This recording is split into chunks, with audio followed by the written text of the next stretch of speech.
Hi, and welcome to class. We've had some lively discussions about JFK in Vietnam on the email list this week, and we'll cover that soon enough, so I don't want to go into it too much, but I think that this is kind of really a stimulating discussion. I know since I started working on Vietnam, the question undoubtedly asked twice as much as any other one is generally something like, would Kennedy have, had Kennedy lived, would he have gone out of Vietnam or something like that? So there's this real fascination still with JFK, with the Kennedys, as you saw a couple months ago with JFK Jr. So when we get to that, I'm sure there'll be a lot more that we can say about it. But we still have to get to that point. And today I want to cover the late 50s. And today we'll be talking, for the most part, about stuff going on in Vietnam in that period. Last week we finished by discussing the initial American commitments to Vietnam, the kind of resurrection, political resurrection of Bao Dai, who's brought back in 1950 to assume power in Vietnam because there's really nobody else they can go to. And then we talked about the American military's position on the war, which I used the little catchphrase, the can't-do spirit, because the military really was reluctant to intervene in Vietnam, contrary to this kind of Dr. Strangelove type stereotype we have of military officials. With regard to Vietnam, at least, there wasn't anything like that. There was a real reluctance to intervene. And this is especially clear in May of 1954. We talked about Dien Bien Phu. Remember, in May of 54, the siege at Dien Bien Phu ends and the Viet Minh are victorious. The French at that point had requested American intervention. They wanted to relieve their garrison at Dien Bien Phu. They called it Operation Vulture, or in French, Operation Vulture. I think Vulture is an interesting phrase to codename an operation, especially considering the French legacy in Indochina there. So they didn't want to give up that easily, the French didn't, so they had devised Operation Vulture to try to relieve Dien Bien Phu, and the French officials went to the United States and asked for American support, American intervention at that point. Now, civilian leaders in the United States in early 1954 were willing to use Dien Bien Phu as a pretext for committing American forces. However, again, it was military officials who refused to do that. Admiral A.C. Davis, who was a Pentagon official, said, "The involvement of U.S. forces in the Indochina War must be avoided at all costs. The U.S. should not be self-duped into believing the possibility of partial involvement, such as naval and air units only. One cannot go over Niagara Falls in a barrel only slightly." This is what Davis said. "It must be understood," Admiral Davis went on, "that there is no cheap way to fight a war once committed." It's fairly prophetic. This is in early 1954. Now, the civilians, the National Security Council, John Foster Dulles, of course, continued to oppose that. They sent one of their cronies, General John, a man nicknamed Iron Mike O'Daniel, to Vietnam. And O'Daniel came back with these fairly optimistic reports about the situation there. He was one of kind of on the Dulles team, but the Joint Chiefs of Staff continued to give a different view. The JCS said that the Viet Minh held the initiative and identified themselves with, quote, freedom from the colonial yoke and with the improvement of the general welfare of the people. So again, it's U.S. military officials who really have a far better sense of the politics of Vietnam than do the civilians. Despite that, Dulles, Walter Bedell Smith, who was a World War II veteran, a World War II general, and an Assistant Secretary of State, Admiral Arthur Radford, who was the chairman of the Joint Chiefs of Staff, only military official really who wanted intervention, continued to press for that. And it was kind of a weak effort because every time they pressed for intervention, they had to admit pretty much how bad things were in Vietnam. Finally, this all comes to a head in late March and April of 54 as Dien Bien Phu's fate is being sealed. It looks pretty bad by that point. Giap has laid siege in the spring of 54, as we know, and things look pretty bleak for the French. The chair of the French Chiefs of Staff, General Paul Ely, E-L-Y, requests assistance and American combat intervention. Now, there have been stories since then and since that they also requested use of the American atomic bomb. And I haven't seen conclusive documentary proof of either the request or whether that was ever seriously considered by anybody. Probably wasn't. But clearly, the possibility of intervention was being widely discussed at that time. Dulles wanted to do it. Radford wanted to do it. Others wanted to do it. It was the military which led the opposition, especially the Army's Chief of Staff, who was a true war hero, General Matthew Ridgeway. You've probably heard of Ridgeway before. What's he famous for? Anybody know? Ridgeway, paratroopers, 101st Airborne in World War II, even more so once MacArthur was fired. In 1950, when MacArthur decides to essentially provoke Chinese intervention by attacking the Yalu, Chinese bases along the Yalu, Truman finally fires him, and Matthew Ridgeway is brought in. I'm sorry, this is in April 51. Matthew Ridgeway is brought in to replace MacArthur as the UN commander, and Ridgeway essentially cleared up MacArthur's mess. Ridgeway immediately cracked down on the ROK Army, which was involved in human rights abuses. He had an incredible reputation, really one of the military giants of the 20th century. He used to walk around with with bandoliers with live grenades on it at all times. So he's a real daring do kind of guy. He just died a year or two ago. He was almost 100 years old. He had been in Nicaragua as an election commissioner in the 1920s and wrote back these really quite incredible reports about the situation in Nicaragua, which the Reagan people probably could have done well by reading in the 80s, talking about indigenous problems there and colonialism and so forth. So he was really kind of a maverick, a really unique military guy. And when American military and political officials started discussing intervention at Dien Bien Phu in '54, Ridgeway immediately and emphatically opposed it. He said that America's ability to do anything at Dien Bien Phu was altogether disproportionate to the liability it would incur, and that would include a greatly increased risk of general war. Okay? So Ridgeway immediately steps in and says, look, we have no real interest there, and anything we gain by intervening, even if successful, is not in any way comparable to what we stand to lose if we don't succeed at Dien Bien Phu. People were suggesting, as Admiral Davis pointed out, let's just send in some air support. And Ridgeway said, no way. Air support really didn't do all that much. Air power didn't do all that much in Korea.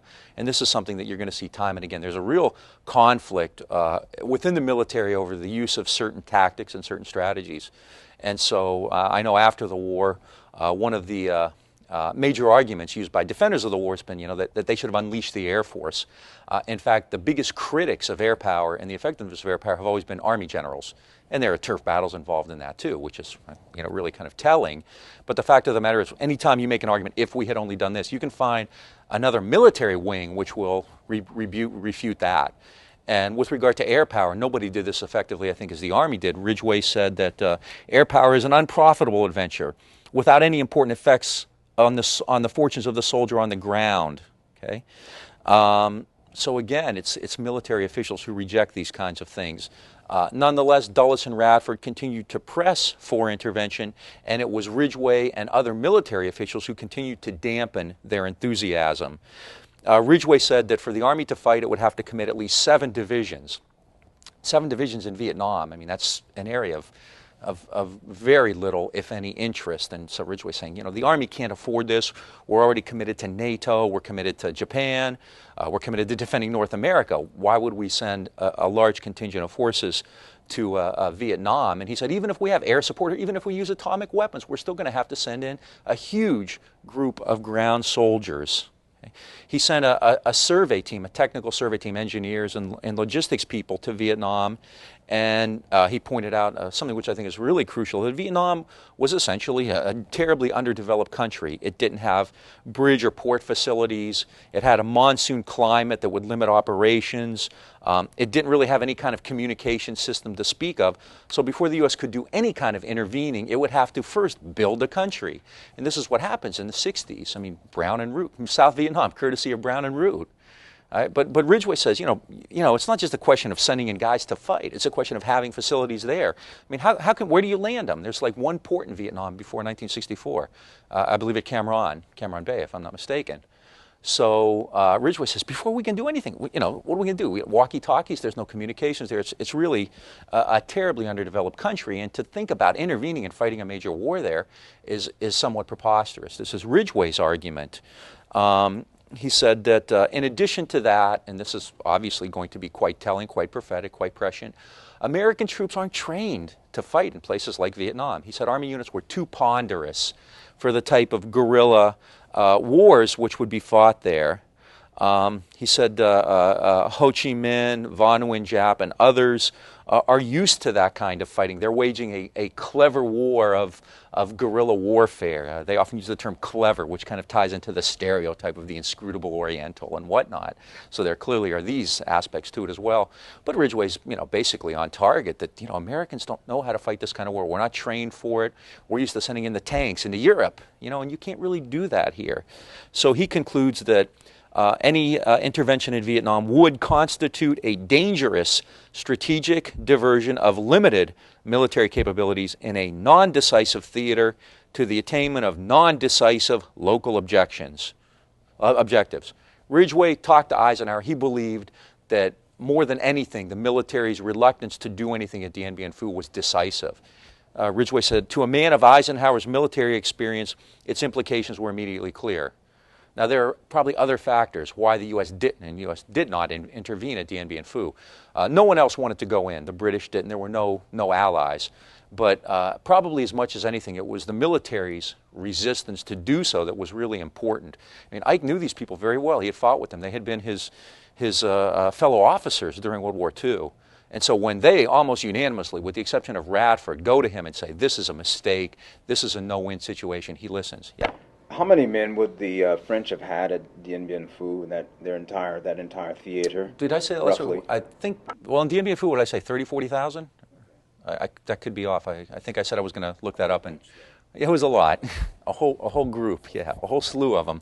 I think that's the precise term, a whole slew, yeah. So as much as anything then, Dien Bien Phu,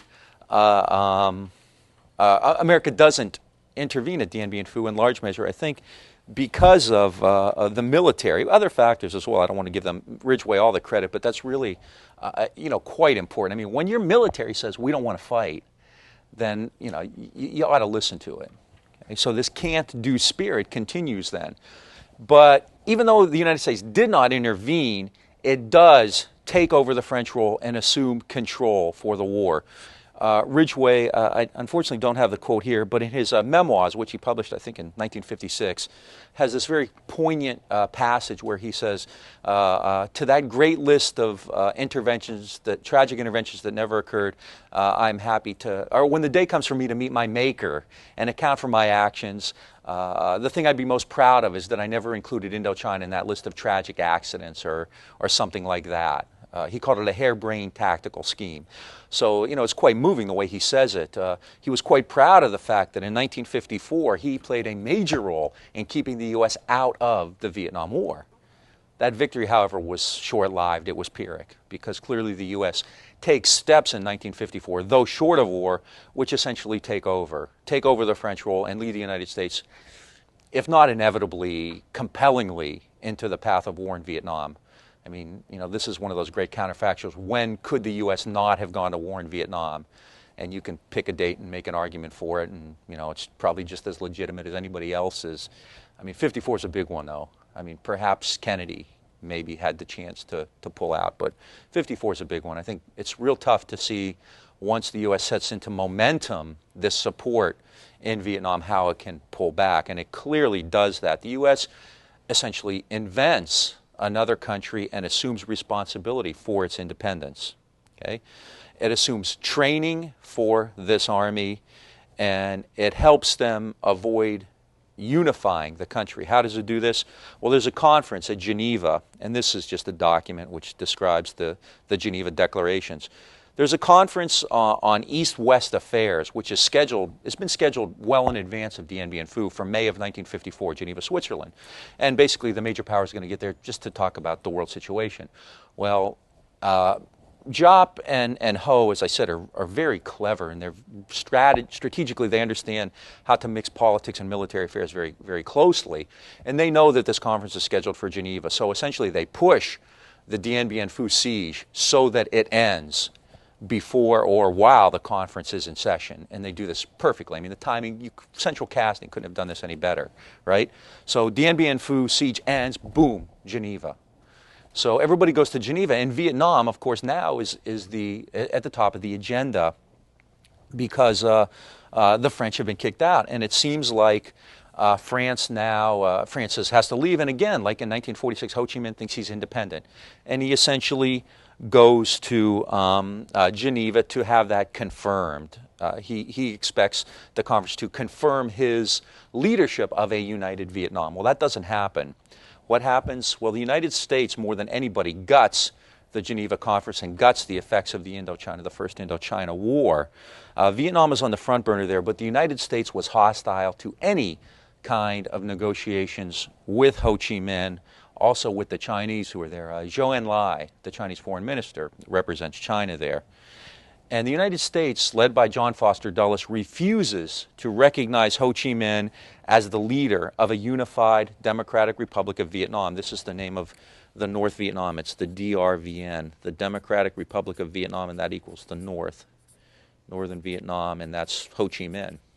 All right? Ho's claim is that, this is it. This is my country now. Okay? Well, instead, the United States comes up with the idea of partitioning Vietnam, cutting it in half, and creating a country below the partition line, which will become known as the RVN, the Republic of Vietnam, equals south. All right, and I'll give you more on that in a second there. So what's the U.S. do? And this isn't a great map, but it's somewhat useful. The United States essentially cuts Vietnam in half, and they do this at the 17th parallel. 17th parallel is right around here, if you can see that cursor. Right above where Da Nang and Hue are. It's just barely above that. Okay? Hue is one of the northernmost cities in what will become the RVN, which is the southern half. And it's divided at the 17th parallel. Ho Chi Minh and the Viet Minh, the DRVN, thinks they've been sold down the river. I mean, as far as they're concerned, they just defeated the French, they've won the war, they're going to Disney World, right? And all of a sudden, at Geneva, the United States says, no, we're going to cut the country in half, right? Well, the People's Republic of China and the Soviet Union are also at Geneva. What do? I mean, they're all commies, they're all in the same group, right? I mean, Stalin, Mao, Ho Chi Minh, Stalin's dead by now. The Soviet Union, I forget, I think Gromyko probably actually represented the Soviet Union there. I mean, they're all the same, aren't they? Well, in fact, when it comes time to discuss Vietnam and the partition, the Soviet Union and the Chinese essentially back off. They refuse to support Ho Chi Minh's claim. The Chinese and the Vietnamese, as we know already, don't get along terribly well.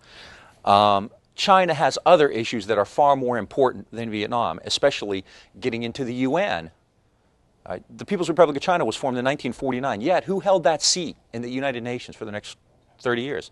Taiwan did. Chiang Kai-shek did. So China is way more concerned about trying to get this seat at the UN than it is, Vietnam. They don't terribly like the Vietnamese anyway, so the Chinese and the Soviet Union do nothing to help Ho Chi Minh. He's essentially abandoned. The Viet Minh believe they've been sold down the river by these two so-called allies, the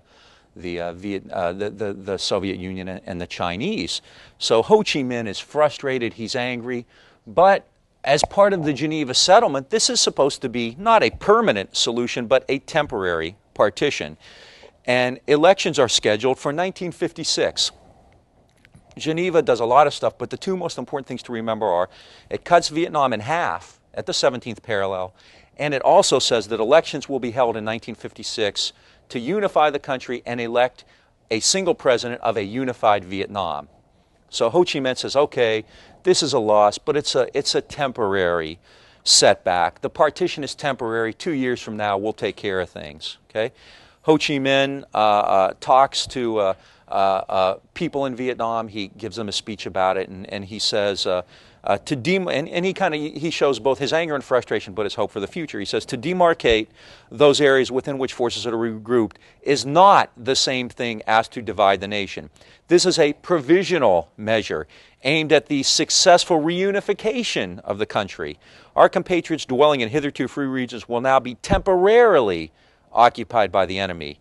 Will have grounds for discontent. Some will take a black view. They will despair and possibly allow themselves to be exploited by our adversaries. We must make them realize clearly that, in the interest of the whole country and its lasting interest, they must be capable of enduring the present. Doing so will bring them great honor. The nation will be grateful to them. accept the fact that you're going to be occupied for a couple years, but in the end, this is a great victory because it means 2 years from now we will be reunified and independent. Okay? Jean Le Couture, who is Ho's probably major biographer, says that men who had reaped so heady a military success as Dien Bien Phu, after 8 years of exhaustive effort and extreme privation, who controlled 2/3 of the national territory, and who sensed that their prestige in the Cochin China region in the south was gaining strength, that men in such a strong position should have decided in favor of relinquishing much of the ground they had won and of leaving the best and richest areas in the hands of their foe, can be explained only in terms of the intervention of a great national figure, Ho Chi Minh. Ho essentially allows the United States to take away the best of what he had won in the hopes that in the future things would clear out. Okay? He's staking great faith in the eventual reunification of the country. These elections are scheduled for 1956, just 2 years from now. What happens when those elections are held? Well, everybody who analyzes the situation in France, in Vietnam, and in the United States comes to the exact same conclusion. Ho Chi Minh will win easily. Ho Chi Minh would be a runaway winner in any free and fair election. The Department of State, the military, and Dwight Eisenhower all concede that in a free election, Ho Chi Minh wins 80 to 90% of the vote. The Joint Chiefs of Staff in an official paper, in an official intelligence estimate, says based on any settlement based on free elections would be attended by the almost certain loss of Indochina to communist control. Now, he's not talking about a communist coup, a communist takeover, a military cabal, or anything like that. He's talking about free elections. Communists win free elections. Okay? This is the great fear there. So the United States has real issues with that. They're reluctant to do that, and so instead they essentially take over the French role, right, in Vietnam. And we'll see in a minute what happens to those 56 elections. They're canceled. The United States refuses, along with the South Vietnamese, do not allow them to go on. So what happens then? So the United States has cut, yeah. I just want to ask you briefly, what is the role of the French in Geneva? What are they advocating? Do they care? Are they hands-off at this point? France, in retrospect, played it fairly smart. They were smarting from the loss, and they didn't want to relinquish control. But they essentially saw the writing on the wall far better than anyone else did. In a little more than a year, in 1955, they were out. They were gone. So the French essentially, kind of understood that they were defeated, and they moved on to Algeria, where they were defeated too. I know that at some point later on, they become very critical of American sort of maneuvering in Southeast Asia. Does that begin immediately? Has that begun by the time of Geneva? No, because in the late 50s, Vietnam, as we'll see, seemed to be taken care of fairly well. So, no, it's more into the 60s where France is very upset, and that has a lot to do with international politics. I mean, it's kind of ironic because the United States thought France should just get out of Vietnam because it wasn't important, and they had more important things to do, and basically the French come around to think the U.S. needs to get out of Vietnam because Europe's way more important. We have other things to deal with. So it's a very similar argument, quite ironically, 15, 20 years apart. But in 54, the French, realize they're defeated, and so they don't really put up a fight. I mean, they're probably glad to see a partition, but they don't have a major role to play. This is essentially a U.S. decision, and once the Soviet Union and the Chinese don't balk, then it's pretty much a done deal. It would have probably been anyway, but even so, I mean, Ho is isolated. Ho's isolated, and at that point, Vietnam clearly, when you look at things like recognition and so forth, it tends to be recognized by socialist countries and whatnot, so it's clearly being divided. Now, I think the U.S. never really intended on unifying the country. I mean, that seems fairly clear if you look at the documents, but Ho Chi Minh continues to put great faith in this. So the U.S. has divided Vietnam at the 17th parallel. You now have the Democratic Republic of Vietnam in the north, and Ho Chi Minh's clearly in power there. And in the south, what do you have? Well, you have something, but what? I mean, the key now is to create something below the 17th parallel. As the war goes on, from 1954 up to 1973, for nearly 2 decades, this is really what the war is going to be about. Who the government in the South is, who it ought to be.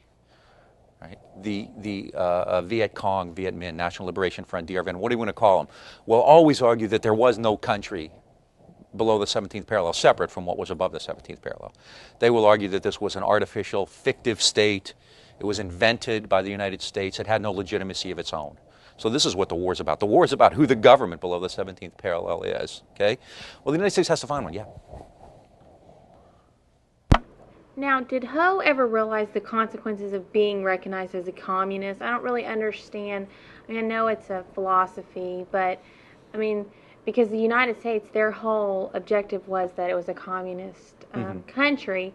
Now, did he realize that that was what was causing a majority of his problems? Yeah, I mean, you know, he understands that. He's quite clever. He kind of wants it both ways. I mean, at one point he says, you know, you can't trust the Americans, they're capitalists to the core. On the other hand, he does, you know, especially in 1945 and 46, he sends like 8 letters, 8 messages to Washington, to Harry Truman, to request assistance. He believes that the United States, if it sees that he has democratic ideals and strategically can be a counterweight to Chinese influence after 1949, that the United States might bite. You know, maybe they can deal with him like they're dealing with Tito in Yugoslavia. Yeah, they're communists, but they're not so bad. They have ideas which are compatible with Western interests, and, you know, neither of them like the Chinese. So, I mean, Ho understands that. He's not going to recant his, you know, he's a member of the founding member of the Indo-Chinese Communist Party. You know, he's very proud of that, and he's not going to recant, and it would be stupid to do so. Even if he did, no one would buy it. So, yeah, he understands that, but he also thinks that the unique historical circumstances in Vietnam might make it possible for the U.S. to negotiate, to deal with him, to recognize him. I mean, but he's not terribly optimistic either. I mean, he makes the efforts, but like he says, these people they're capitalists to the core. They're worried about their own interest, and, you know, we're not going to hold out much hope.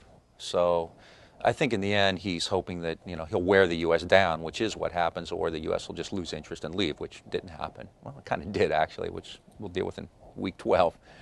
So, but in 1954, he's hoping that things will work out, that they'll be unified. The U.S. has to deal with the situation. What's it do? It has to essentially create something below that. And the first thing it has to do is find somebody, okay? And they find a Mandarin, not in Vietnam, but in the United States. One of the problems the U.S. has is that inside Vietnam, the dominant national leader, overwhelmingly, is Ho Chi Minh. Okay? I mean, he controls the vast majority of support. He's terribly popular. He's the George Washington or the Joan of Arc figure there, which is a term often used by Americans. They admit it.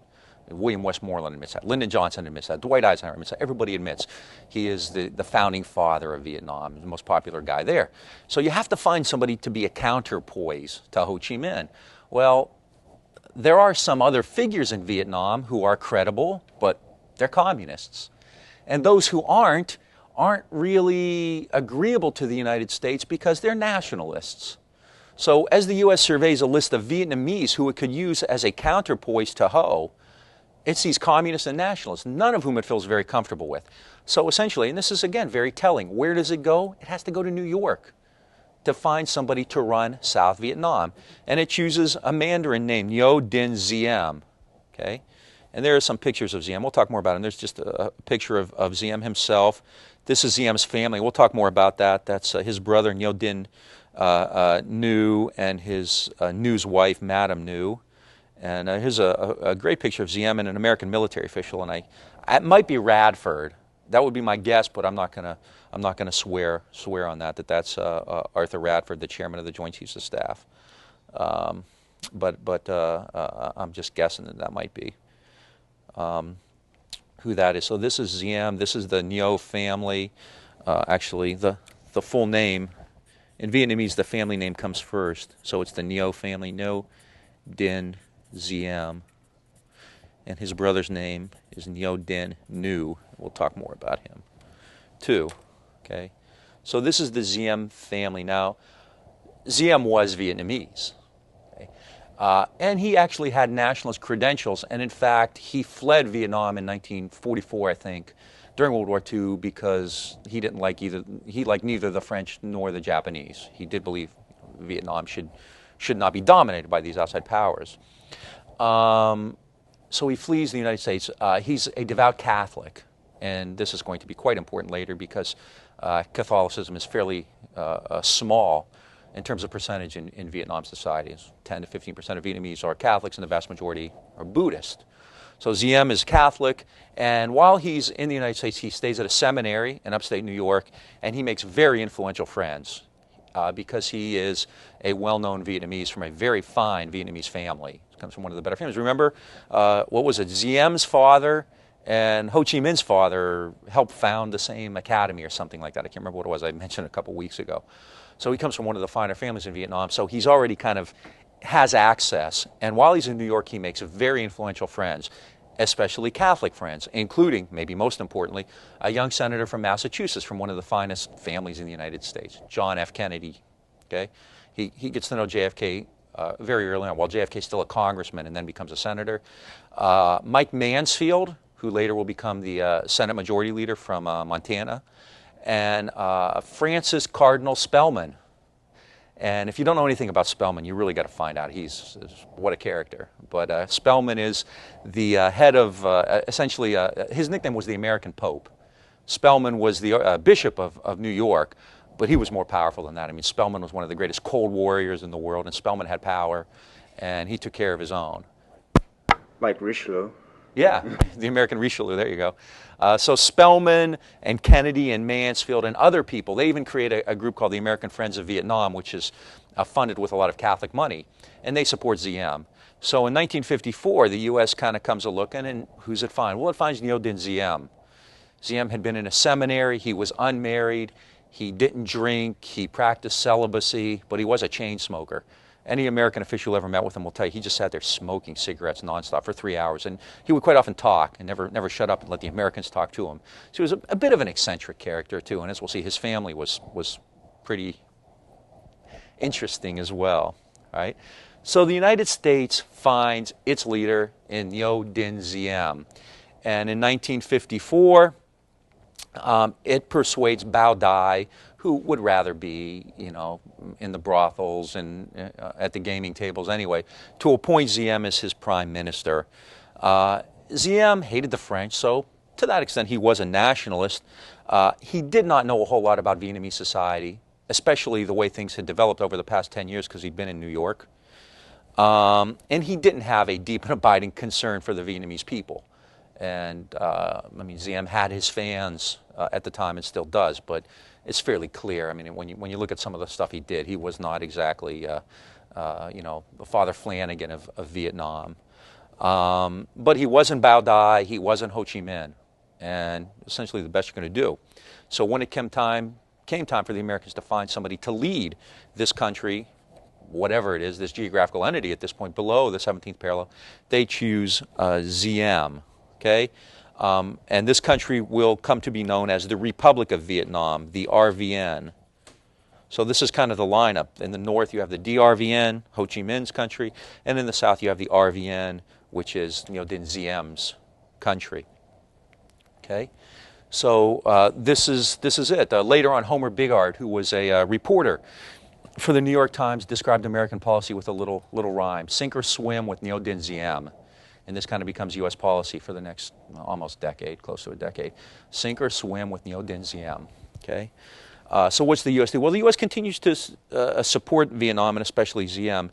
Here's a letter from Eisenhower shortly after Diem takes over in 1954. Okay?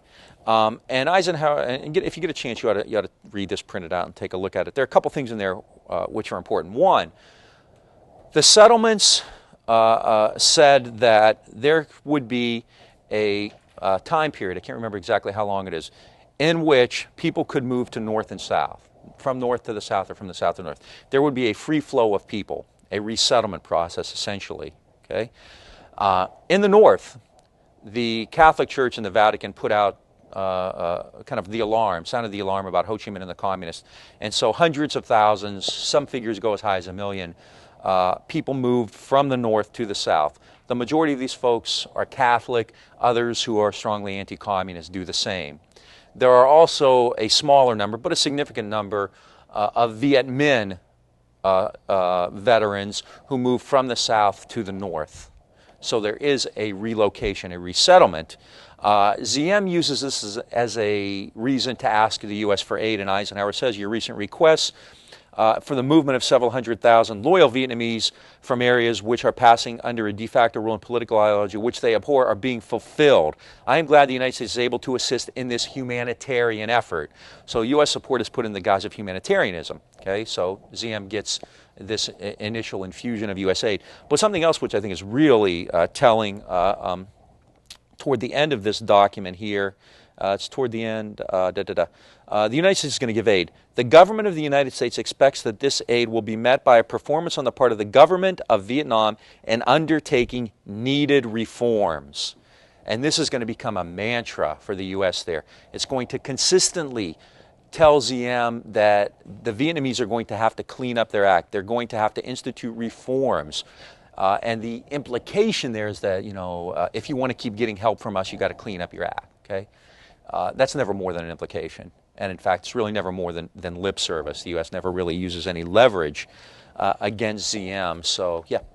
And perhaps also did they mean by reform that they did? You're going to have to do it our way. You're going to have to reform the way they've been doing things and start doing things and in our fact, way. I mean, one of the problems with Diem is that he was always derided as a puppet of the United States. And I guess if you consider taking American money being a puppet, you can make that claim. But in fact, Diem, it's kind of ironic. Let me kind of go off on a bit of a riff here, a long-winded answer to your question. There is often a point at which small countries with authoritarian or totalitarian or dictatorial leaders, whatever you want to call them, end up having power over the big guy. I mean, you kind of become important enough that you can call the shots and you have leverage. And Chiang Kai-shek understood this. The U.S. was never going to pull the rug out from under him because the alternative was Mao Zedong. And Diem understands this too. And you see this time and again, especially with right-wing dictators. Despite the horrors and the abuses and things like that, they understand that the U.S., given the context of the Cold War and the needs of the U.S., the U.S. isn't going to pull the rug out from under them. And so even though they'll hear the U.S. complain and whine and moan, they can get away with pretty much all they want. And Diem understands that. So in fact, it's like the old line about debt. If you're going to go in debt, really go into debt, because if you're a little bit in debt, the bank controls you. But if you're deeply in debt, you have control over the bank, right? It's when all these third world countries in the 80s went into debt. They could write the terms of the renegotiation because they were, the banks needed them. The New York banks needed them. So, I mean, in a sense, the U.S. becomes so reliant on Diem that he can write the terms of the agreement. And that's what he does. And he's very, very clever that way. So Vietnam is partitioned along the 17th parallel. Ngo Dinh Diem is in charge, and the U.S. pledges support. Okay? But from the beginning, this is problematical because the United States understands that Diem is not exactly a small d Democrat.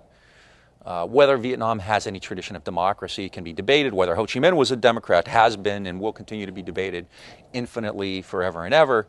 But there's not a real good tradition of that. And Ngo Dinh Diem doesn't have real strong democratic small d credentials. He has better democratic big D, as in Democratic Party credentials, actually. And so the United States has problems with that. And they see the way Diem is running the country. There are I'm kind of merging the Collins mission and the sect crisis. There are a lot of sects in Vietnam. Sects are kind of, I don't want to use the term gangs, they're more than that, but they are groups of individuals who have both legitimate business and somewhat criminal activities, okay? And some of these gangs, the most important are the Cao Dai. Actually, that's HAO. And if I pronounce this correct, I win an all-expense-paid vacation, too. I think it's, were you in? Waha, I think, and the Binge Win. Okay? These are the most important of them. These groups have great autonomy, to use a bad comparison, but if you're familiar with, like, politics in Chicago in the Mayor Daley era, they would be like, kind of important constituencies, like aldermen or something like that. And in fact, for example, the Binge Win paid off the government $1 million, which is a fair amount of change, to appoint one of their representatives as the chief of police in Saigon, so he could, kind of watch things go by. Yeah. What were these sects organized around? We've been referring to them. Were they religious-based? They're religious and business-based, and some ethnically, but they're religious-based, mostly Buddhist. it's real hard to kind of give a specific definition of them because they often combine different elements. I mean, some sects, for example, have strong Chinese influence. There's a section in Saigon called Cholon, C-H-O-L-O-N, which is the Chinese business center. And I think it's the Binjuin who are very influential there, so they have connections to these Chinese merchants. So it's kind of a combination of business, ethnicity, and religion. All right? But they are a political force unto their own. They are kind of an independent political force, right? Like a PAC would be today, like the NRA or the tobacco lobby would be today. This is kind of what they are. They're quite powerful. And so Ziem has issues with the sects. They don't want to give up power. And Ziem sees himself as a strong leader, and he wants to create a strong country, right? So the sects don't want to give up power, and Ziem's haggling with them. There's no real democracy. There's no real democratic reform. In fact, as we'll see, Ziem reverses a lot of the Viet Minh's policies on land reform, so there's no sense of democracy there either. So the U.S. sees early on that this can have some problems. So it sends an American military official, a fairly well-known guy there named J. Lawton Collins. Okay? And Lightning Joe was his nickname. And Collins is sent to Vietnam essentially to get the lay of the land and to figure out what to do with Ngo Dinh Diem. Okay? Collins immediately sends back fairly bleak reports of the situation there. He's starting to sound like Matthew Ridgeway and the rest of these guys. Collins says, Ziem doesn't have any real interest in reform at all. He's not terribly popular. He's repressive. You already see opponents of the regime are being tossed into jail and whatnot. So Collins goes so far as to suggest that the United States withdraw support from Ziem, just abandon him, and let the Southern Vietnamese try to find a leader on their own, somebody who wouldn't have the sense that, Ziem is clearly put in power by the U.S. So there's this clear taint, more than a taint, of being a puppet in that regard. I mean, he's there because the U.S. picked him. He's not Vietnamese, and the majority, I think it's safe to say, of non-communist Vietnamese nationalists don't particularly like Ziem either. They believe that they have a lot more credibility than he does, but their nationalism scares the U.S. because, again, nationalism, even if it's anti-communist nationalism, sometimes is antithetical to U.S. interest. And so this, as I said, it gets complicated. Yeah.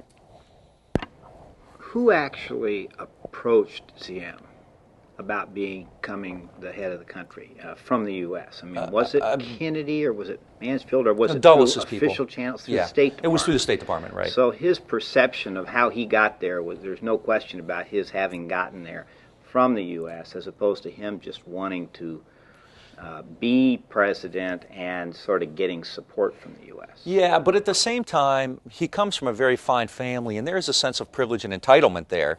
So even though, he understands that the U.S. put him there, he believes that's where he belongs. Kind of like a Kennedy, isn't it? So, editorial comment there. But, I think in a sense it's not that important. It's not really a chicken and egg argument because there's really a convergence of agreement there. So J. Lawton Collins is saying, we ought to think about abandoning this guy because it ain't going to work. Well, while that happens, the sects decide they want to get rid of Ziem too. And in fact, in the spring of 1955, the sects have their own private army, they're militias, and they go after Ziem to the point where they shell the palace and attempt a coup. Ziem rallies the army actually listens to him, and there are allegations and rumors of payoffs and things like that at the time, and they defeat the sect attempt to overthrow him. At this point, to use the famous words of Arlo Guthrie, Dulles says, he's our boy, right? And the United States sticks with Ziem. So even though he comes to Vietnam in the summer, fall months of 54, he's really, on pins and needles until the spring of 55. I think it's in April when the sect crisis is diffused. And at that point, it becomes literally sink or swim with Ngo Dinh Diem, okay? So the United States now believes that it has in Vietnam the means to create an independent country, and it begins to take a far more important role there. And it does this in two specific ways in 1954 and 55. which are interrelated. It creates a training mission to help invent, essentially create an army in southern Vietnam, and it creates a regional group for Southeast Asia, like it did in Europe, called SEATO, the Southeast Asian Treaty Organization. Okay, again, these developments occur with great military reluctance. Eisenhower and Dulles go to the Army and they suggest developing a training mission. At this time, once the French leave, which they begin to do, especially in full measure in 1955, the Vietnamese are going to need an army of their own. There was something called the VNA, the Vietnamese National Army, but it was essentially a French creation and it wasn't terribly effective. So the U.S., above all, if it's going to maintain this as an independent country, which despite the claims of having elections in 56, clearly it's going to do. I mean, if they're going to unify the country in 56, why is it so important to them to build an independent army before that? I think it's pretty clear everyone understands that the U.S. sees this as a permanent partition, or certainly at the very least a very long-term partition rather than a 2-year deal. And so the United States has to create an independent army there. Now, the U.S. understands, again, that politically Diem, even though he survived the crisis of the sects coming after him, is not terribly stable. In fact, even Diem's friends understand that he has problems. Colonel Edward Lansdale, he will later be General Edward Lansdale, who's a real character, a real famous figure in the Vietnam era, took a trip to Saigon in 1954 and 55, and he said that any prospects for a stable, pro-American, and that's real important, that's what stable means, pro-American government in Vietnam, were gloomy. He had invoked Mao Zedong's axiom that the guerrillas and villagers have a relationship like fish and water, okay? That like fish need water, guerrillas need villagers to support them. And he said the Viet Minh were good at that. They had exemplary relations with the villagers, whereas the Southerners, Diem's army, was, quote, adept at cowing the population into feeding them and providing them with girls, okay? So even Lansdale, who's Diem's best buddy and biggest booster, says the Viet Minh know how to deal with the local population, whereas the Southern troops essentially are coercing the population. Okay, so when Eisenhower and Dulles asked the military to establish a training mission, there's a real sense of alarm and concern there. Ridgeway is still the Army Chief of Staff. He's deeply concerned about it. He says, and this is going to become something of a mantra for the military, if we are given this training mission, we are going to be in what Ridgeway calls the invidious position of bearing responsibility and blame when things go bad. Okay? We won't have any control because we don't think the South Vietnamese are really going to be terribly effective. But when it goes bad, who's going to get blamed for it? We are, because we didn't train them well enough. Ridgeway has 2 of his major planners, including a very well-known General James Gavin. Gavin is one of the major figures in the military at this time, James Gavin. He had been part of the liberation of Berlin in World War II. 82nd Airborne, right. And he asked Gavin and some others to analyze this need for a training mission, and Gavin writes, South Vietnam has a leader of questionable ability with no firm support. However, communist troops in the South are laying the groundwork for a strong armed dissident movement. Before long, civil war will exist with the dissidents ostensibly not supported by the Viet Minh. That's worth repeating. This is what General James Gavin says. Civil war will exist with the dissidents not supported by the Viet Minh. What's that mean? So who are the dissidents going to be? Southerners who are opposed to Diem, who are not communist. Okay? So this is what Gavin sees, a non-communist resistance to Diem developing. Did you have a question earlier? Does the State Department understand, in working with Lansdale, what the CIA is doing to gain power? A real mental block that I've got is how can we be so knowledgeable and manipulative to go in and take the heroin traffic and gain control from the big power bases, the sects in South Vietnam, and still say we really don't understand the power base that Ho Chi Minh had, and label it as we would Stalinism when it clearly was not. Well, I mean, they understood it very well. and they just couldn't say that because, I mean, what would the rationale be if you would concede? You know, you don't even have to like Ho Chi Minh, right, in a sense. If you can concede that 80% of the country does like him, then the rationale for your involvement really is undercut. So, yeah, they understand it. I mean, they read these reports coming from Gavin and from the military, which says, yeah, 80% of the people are non-communists, but they like Ho. But, you know, they can't take that to its logical conclusion because that would be an admission that, you know, we got to get out. This is a total failure. Is there any reason that they have to stay in besides the opposition to communism? Are the U.S. World economic interests that strong or even clear at the time? Yeah. Economic, it's like I said last week, in terms of Vietnam, no, they're fairly minimal. But a concept I'll introduce shortly with regard to Kennedy, and it's important already at this time, is something you can't really gauge, but the term credibility often comes into play here. Once the U.S. has made this commitment, I mean, it has to maintain it, because if not, it's perceived, the U.S. fears it's going to be perceived as weakening. So once we do this, you know, once we've anteed up, we can't fold, because then other countries will try to take advantage of us too. And, you know, economically, again, it's a larger thing. You know, we need to maintain this global economy. But specifically, no, there's not real interest there. Yeah, there's clearly anti-communism is quite important, and that's part of credibility. We can't allow other countries to take advantage of us. Vietnam, who cares? But if the Vietnamese do, then, you know, pretty soon somebody else will, and then Guatemala will, and Iran will, and everybody will, and then it'll be anarchy. Yeah, so it's a larger argument. In the back of the reader here, they talk about what which page? Page 331, founding program of the National Liberation Front of South Vietnam. Yeah. And there's a list of several principles that the people perceived that they were fighting for. Mm-hmm. I'm curious, and I haven't been able to find this in any of the books, what was going on in northern Vietnam during those first few years? I'm going to talk about that shortly. After partition. Yeah, we're going to get to that. That's part of the outline.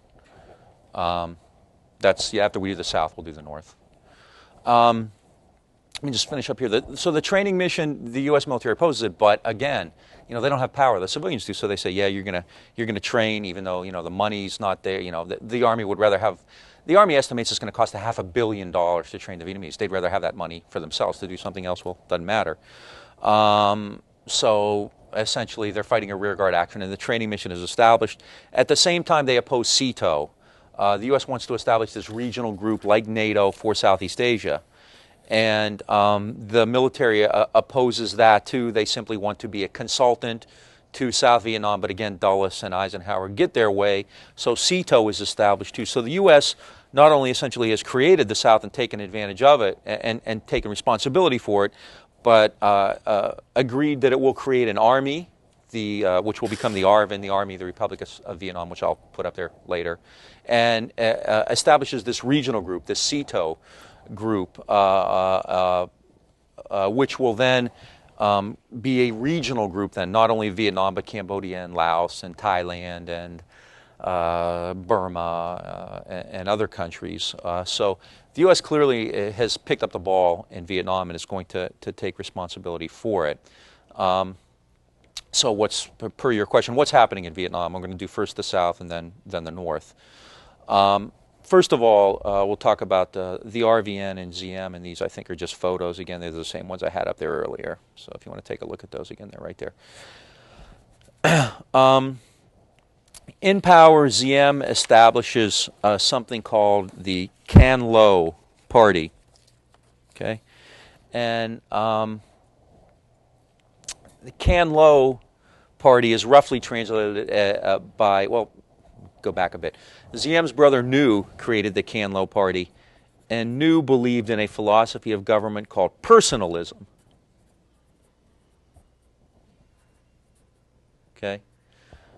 Essentially, Nu believed that his family deserved the personal loyalty. The Ngo family deserved the personal loyalty of the Vietnamese people. Right. So the United States then commits itself not really to the RVN, or not just to the RVN, but to ZM personally as well. And the Can Lo Party becomes an extension of that. Diem really doesn't have much of a commitment to democracy, and he treats the RVN as a personal fiefdom. The Personalist Party is essentially an appendage of his own family. In order to legitimate himself, in 1955, Diem has elections. Diem receives more votes than there are registered voters in Vietnam. He received 98% of the vote nationally, but in raw votes, he actually got more voters than eligible, more votes than there were eligible voters. So, so, you know, the rest of the world sees this, but at least he can say now he was elected president. The United States continues to send him money, nearly $500 million in 54 and 55. So he's well on his way. Now, the Can Lo Party and the Ngo family are kind of interesting. It's more than just Diem. His brother, Ngo Dinh Nhu, and his wife, Madam Nhu, tended to be kind of powers behind the throne, so to speak. Nhu was the Secretary of the Interior, which is always a crucial position in many authoritarian governments because the Interior controls political dissent and things like that. His wife was the head of the Vietnamese women's movement, and she created women's armed paramilitary groups and whatnot. There's a great photo of her I saw in a book today where she's showing several Vietnamese women how to shoot, she's doing handgun training for them to get them you know, kind of worked up to go out and protect the country, the motherland. Okay, Madam Nhu's father was also in the cabinet, in Diem's cabinet, and Madam Nhu's uncle was Diem's foreign minister, and a cousin was the minister of education. Diem's brother, Ngo Dinh Khan, was the kind of warlord in the area around Hue, and he didn't have any official title. He was just kind of in charge of things. Another one of Diem and Nhu's brothers was the head of the Vietnamese Catholic Church, Bishop Ngo Dinh Thuc. And although maybe 10% at most of Vietnam was Catholic, the church had great power inside this Buddhist country because of the Ngo family's connections to that. I believe another member of the family was an envoy to the Vatican, if I'm not mistaken. So clearly the Ngo family is fairly well taken care of, and they create this Can Lo Party.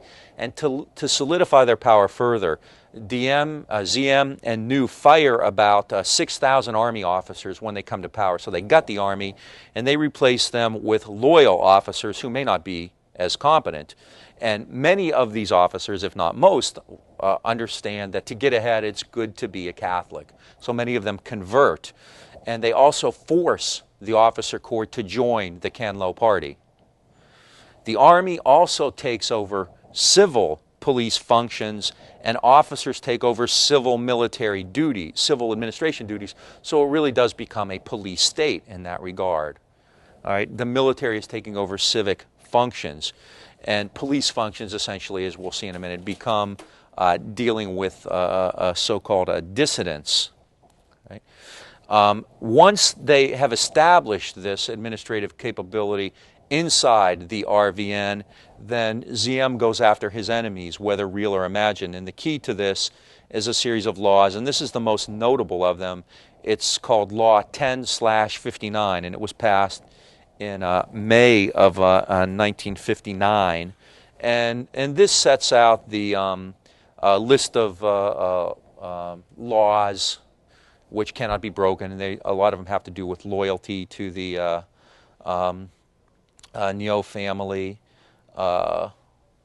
Let's see. This is the one thing in here. I think, I don't know if I have a copy of this or not. Sentence of death confiscated on property, will be imposed on whoever commits or attempts to commit one of the following crimes with the aim of sabotage or upon infringing upon the security of the state or injuring the lives or property of the people. So this infringing upon the security of the state is purposely ambiguous and is generally interpreted quite broadly. So if you somehow oppose Diem or criticize Diem, you are infringing upon the security of the state. And because of that, then Diem and Nhu go after their enemies with a particular zeal. They make it a crime to criticize the government, and it's a capital offense, punishable by execution, to be a communist. Okay? They also close down newspapers and other media outlets. By 1958, there are over 40,000 political prisoners in RVN jails, and over 12,000 dissidents have been executed in the RVN. And by 1961, those numbers had tripled. And Ziem and New actually never tried to hide this. They actually were quite proud of the fact that they had cleaned up the RVN so much. The U.S. understood this. This was an open secret at best. I mean, this was not covered up terribly well. It was well understood. And the U.S. didn't really have any problem with that. He was, to use the old parlance, one of our sons of bitches.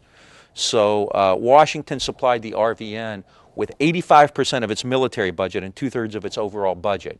So again, I mean, the Republic of Vietnam does not exist without American dollars. Despite this American rhetoric about reform, and it's constantly saying, to Ziem, we need to reform, we want to see reform, and so on and so forth. 78% of all American money in the RVN, whether it's appropriated for military or political issues or concerns, is used on military needs for Ziem. Okay? And when Ziem says that it's going to be used for the military, that essentially means protecting the Ngo family, right, rather than fighting the enemy. So the United States is paying the bills in Vietnam, and Ziem is filling the prisons up with political prisoners and so forth. The United States also accepts Ziem's land policies. And as I said, the United States has always been hostile to land reform. In 1954-55, when Ziem comes to power, land ownership is still a very crucial political issue. In fact, in 1954, after the victory over the French, the Viet Minh begin seizing lands which had been held by the French and by Vietnamese collaborators, and they began to redistribute it. They redistributed over 600,000 hectares of land to landless peasants. Right? So they immediately, as they had done in 1946, begin to get land, take it away from the big planters, kind of like in the South in 1865 and 66 after the U.S. Civil War, and give it to peasants. As soon as Ziem comes into power and consolidates his power after the sect crisis and gets the military in line, he begins to retake that land. Ziem and his family, the Ngo family, personally took control of 650,000 hectares of land, right? What they do, yeah. Approximately, what is a hectare to an acre? I was afraid you're going to say, I think it's bigger than an acre. 2 acres? Okay, I thought it was 2, yeah. I was going to say 2.2, but I think that's a kilometer to meter or whatever, but kilometer to mile, but it's bigger, so it's a lot. It's, let's say, 1.3 million acres, so that's a fairly substantial chunk of change. They take that over. How do they do it? They deny title to the peasants, or they seize it for non-payment of taxes. Okay, and again, if you know anything about the U.S. Civil War, Andrew Johnson, when he becomes president, pardons a lot of Southern planters who go back and take their land. The Freedmen's Bureau, remember, had seized land and was giving it out to ex-slaves. Johnson pardons a lot of planters who go back and they have title to the land, right? It's their land. They have the papers, and of course the courts uphold that. This is exactly what Ziem does too. So he reclaims the land, denies peasants title, or charges them tax payments, and in lieu of making these tax payments, he's going to seize their land for them. He gives out about 250,000 hectares to loyal officials and Catholic cronies. He keeps 400,000 acres, the best land, for himself and his family. Okay? So by the later 1950s in South Vietnam, the land situation is really no different than it had been under the French. Ziem, at the same time, puts the village councils under the control of his friends. He increases taxes, and he intimidates and arrests those who criticize his land policy. So if a peasant says, that's not fair, that's my land, he very well could be arrested. And in Law 10/59, he authorizes his people to go after subversives, and that's essentially a blank check. And Can Lo zealots, this is something, I mean, certainly not as bad as the Cultural Revolution, but you do have, especially younger Can Lo members, going around arresting, trying, and executing people on the spot for disloyalty. All right? Now, there is one real positive benefit to this as far as Ziem is concerned. The Viet Minh is on the ropes in the South. Ziem has imprisoned and executed so many people that, in fact, he has tearing the guts out of the Viet Minh. There were, according to American Army officials, perhaps 200,000 Viet Minh Southerners who were remaining in the South after '54, who were indigenous opponents of Ziem. And by 1959, they're in disarray. The Viet Minh are in real trouble. Many of its members, many of its leaders were imprisoned or dead. Most of its members were in hiding because one did not publicly proclaim that he was a Viet Minh. So Diem, in that regard, which was the most important regard, was doing quite well. David Anderson, who's written a good book on the late 50s, says the U.S. was, quote, trapped by success. Things looked like they were going well in the late 50s. The communist insurgency in the South was getting wiped out. Diem was firmly in charge. The family, yeah, we have some troubles with them, but are they any worse than Somoza? Are they any worse than Castillo Armas in Guatemala? Are they worse than the Shah of Iran? Right? There's this laundry list, so this is, in a sense, it's business as usual. So the U.S. is quite happy with him. Time magazine runs a feature story on him and refers to Ngo Dinh Diem as the Mandarin in the sharkskin suit who was saving Southeast Asia from the communists. Okay? So things look good. The U.S., in a sense, is trapped by success. The communist insurgency is certainly not going well. Diem seems stable, and if the jails are filled with political prisoners, that's a fairly small price to pay for stability and for anti-communism. And so things look pretty good in southern Vietnam by the late 1950s. Okay? What's happening in the north? It's a lot harder, first of all, to find out about stuff in the north. Less work has been done on that because it's just, the United States had a role to play in South Vietnam. The records are there. North Vietnam was a more closed society, and the U.S. had no relationship with them and no contact with them. So it's much harder to figure out what's happening in the north. Okay? So much of this comes through captured documents and through accounts and whatnot. Right? The 1950s were a fairly dark time for Ho Chi Minh and the Viet Minh. In the South, they have to deal with seeing many of their friends and supporters suffer under the Diemist repression. And the euphoria of 1954, after they had won at Dien Bien Phu, was replaced by the reality that they had to build a country now. And anybody who's ever won a revolution says that was the easy part. Building the country up afterward is the hard part. And Ho and the DRVN found that out. So they have to organize the North economically, socially, and so forth. And they have to deal with Diem and hopefully sometime reunify the country. After 1956, it's clear that that's not going to happen by election. So they understand that peaceful reunification is definitely unlikely, if not impossible. And so they have no choice but to accept it. They have to accept the fact that the elections ain't going to happen in 56, and they're going to have to deal with it that way. Okay? So the DRVN is essentially isolated. It has no Western support. It cannot go to the World Bank or the IMF or international lending agencies or Western banks to get reconstruction aid. It has to depend upon contributions from the Chinese and the Soviet Union, which tend to be in terms of military aid rather than reconstruction funds. Most of the fighting against the French, meanwhile, had taken place in Tonkin in the north, so that area was damaged and wiped out. About 60% of the rice crop was produced in the south. So what does that say about the north's food supply? It's limited. Okay, so the south controls rice. The north has been damaged badly by the First Indochina War against the French. Dien Bien Phu is up in the north, right? So there are food shortages in the north. The northern economy is in disarray.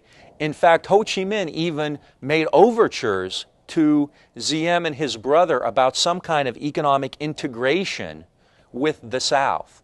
And again, it was the U.S. which said no way. The U.S. forbade the Nios from talking to Ho Chi Minh about some kind of economic unification of Vietnam.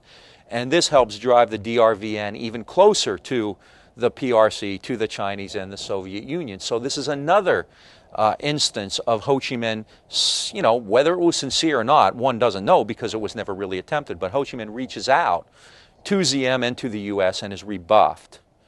Now, internally, the North becomes essentially a communist society. The Lao Dong Party, the Workers' Party, takes over. And this is basically the Communist Party. It's a little sickle and hammer, as you can all tell, right? Ho Chi Minh, in some ways, establishes a society which is fairly typically communist, an economy fairly typically communist. He nationalizes the banks and many large businesses. but he also maintained some private manufacturing and trade firms. So it's a mixed economy. Many of the larger firms and the banks are nationalized, but many other businesses remain in private hands. Right, so this is an attempt to kind of straddle a middle ground. So again, this isn't Bolshevism, this isn't Stalinism or anything like that by any means. Agriculturally, which is the key, because Vietnam, even though the North is more industrialized than the South, Vietnam is still a badly underdeveloped country. So agriculturally, Ho has to reform the country. This is really the key to that. And in 1954, as I just mentioned, he undertakes a land redistribution program. Now in the South, as we said, ZM overturned that. In the North, the government transferred over 2 million hectares of land to the people. And over 50% of northern families became property owners, which really was an exponential increase over the French years. Okay? Ho Chi Minh allows many of the kind of middle, when you think of peasants, we kind of think of people who are poor and in tatters, but in fact there were different levels of peasants as well. And some peasants were actually fairly well off compared to many. So there were middle-class peasants, or rich peasants in fact, and many of Ho's communist cronies wanted to take land from them too. And Ho Chi Minh refused. He tried to keep this somewhat of a mixed economy. He allowed the kind of middle level or the richer peasants to retain their holdings, but Ho Chi Minh channeled everybody's frustration against the class enemies, the people he called the local despots. In every village there was somebody who had a great deal of land, and Ho Chi Minh turned everybody's anger against them.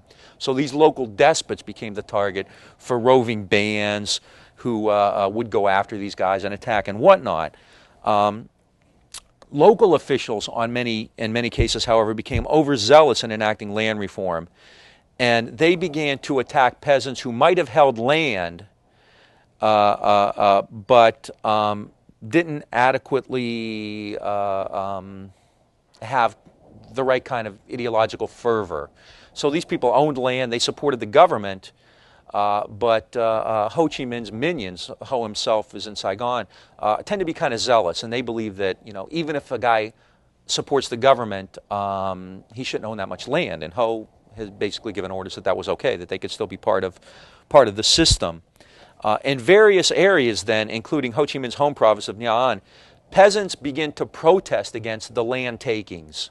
So what you have then are local officials who are going out and taking land away from middle class or better off peasants, despite Ho saying that that was okay. They could keep their land and they could still be part of North Vietnamese society. In some cases, then, peasants would march. I mean, we talked, in the first class about spontaneous demonstrations, and this is still the case. So quite often, peasants would simply protest to the local officials about these land seizures, okay? In too many cases, Lao Dong officials turned on the protesters. In one celebrated instance, the Lao Dong turned on the protesters and killed several hundreds of them. This is one of the most famous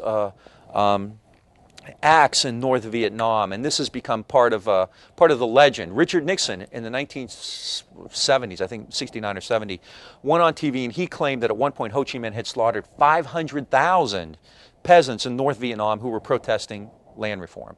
Well, in fact, that was absurd. You don't kill 500,000 people without a lot of folks finding out about it. The general line was that there were about 2,500 peasants slaughtered. Gareth Porter, who's done some really good work on this, in the 1970s actually went back and studied it and wrote a little pamphlet called The Myth of the Bloodbath, which unfortunately I used to have but can't find.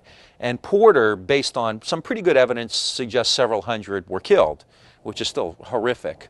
Okay? Ho Chi Minh, though, and this is, I think, what separates him, in a sense, from Ngo Dinh Diem. Now, whether Ho did it because his own morality or sentiment or whatnot, or maybe he did it out of political expediency, but he realized that his people had gone overboard. They had overreacted. So he chastises the peasants for their uprising, but, and I think this is fairly telling, he sacks those officials who would call the troops out, including Trong Chen. Trong Chen was one of Ho's oldest friends, and Ho fired him because he had been part of this repression of the peasants. He had been responsible for the crackdown. So this is a disaster. Several hundred peasants are killed for protesting something that Ho Chi Minh said was okay. wealthier peasants could maintain their land.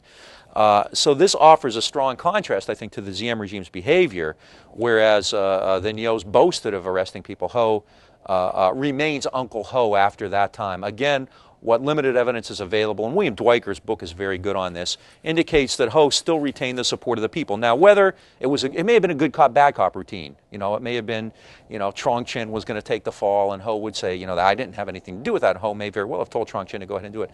The fact of the matter is, publicly at least, he was able to maintain credibility after that. A word about Dwiker, because the yellow light is flashing. Dwiker, if you've read any of it yet, is fairly critical of the U.S. policy there, and actually tends to see the Viet Minh and Ho Chi Minh in a fairly even-handed, if not positive, light. Dwiker himself is fairly conservative. He's never been known as a raving lefty or anything like that, so I think keep that in mind. This is somebody whose work is fairly well respected and considered fairly balanced and even-handed, and he has this kind of account of it, so that's worth mentioning. Okay. So by 1958-59, things in the South seemed pretty stable, and in the North, Ho was still struggling, trying to figure out how to organize society, but also reunify Vietnam. Okay.